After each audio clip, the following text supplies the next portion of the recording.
আসসালামু আলাইকুম গাইস। এই যে দেখেন আমার চিনি হাঁসের মাজারো বাচ্চাগুলা, এই দেখতে পাচ্ছেন খাবার খাচ্ছে।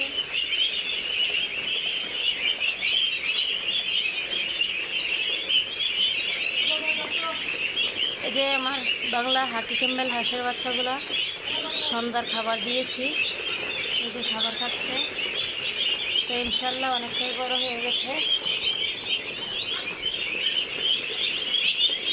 এই যে দেখতে পাচ্ছেন খাবার খাচ্ছে, খুবই ভালো আছে আলহামদুলিল্লাহ, খুবই সুস্থ আছে মাশাআল্লাহ। সবাই খাবার খাচ্ছে, ছুটাছুটি করছে, দৌড়াদৌড়ি করছে মাশাআল্লাহ, খুবই সুন্দর দেখা যাচ্ছে মাশাআল্লাহ। অনেকটা বড় হয়েছে, তো অবশ্যই আপনারা আমার জন্য দোয়া করবেন ইনশাআল্লাহ। সবাই ভালো থাকবেন, সুস্থ থাকবেন, আল্লাহ হাফেজ।